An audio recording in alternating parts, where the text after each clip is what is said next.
Hello dear listeners, join me as I traverse 100 years of horror cinema, one flick at a time. The return of the supernatural horror films had begun with gusto in 1939 with The Son of Frankenstein. This gave birth to the second cycle, which is characterized by mostly sequels. One of the first was the sequel to The Mummy, the Boris Karloff classic from 1932, The Mummy's Hand.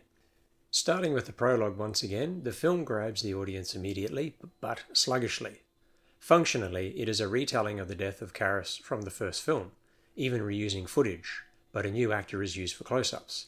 A scene showing a battle had someone pierced by a spear in the 1932 original. The exact same footage occurs, but slightly cut down here, perhaps due to censorship concerns at the time, as the original was released just before the Hayes era had fully set in. The conceit is that this time the mummy is a mindless lumbering brute during the full moon, notably normally a werewolf trope, although the driving force is revenge over a lost love rather than redemption of same. This model of mummy as blunt force becomes the MO moving forward. Gone is the subtlety of the original. So what does this film have instead to make up for it? The plan seems to be wisecracking Americans, played by Dick Foran and Wallace Ford, only 2 steps away from Abbott and Costello, who were wising their way to stardom at that exact time. The pace is kept up, the plot light, and the action fast-paced.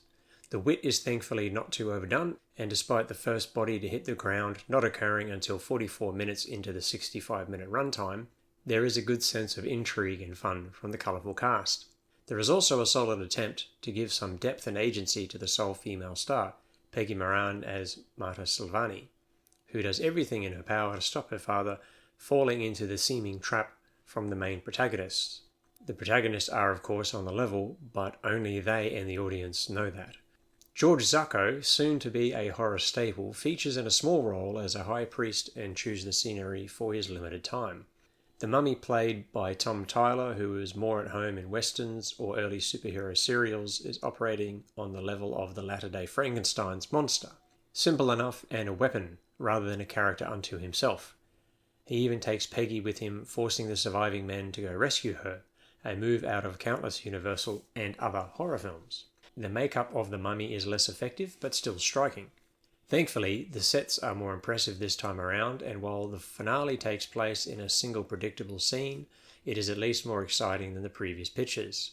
The typical monster turning against the creator does not occur, but a dash to stop the monster becoming more immortal takes place.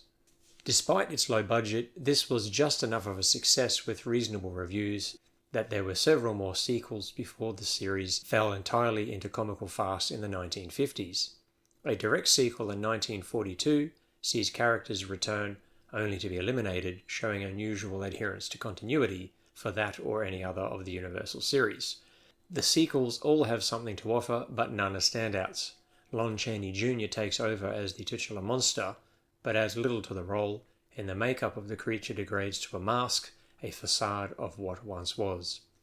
While not as classic as the original, the first of many sequels packs enough punch to recommend. Enjoy.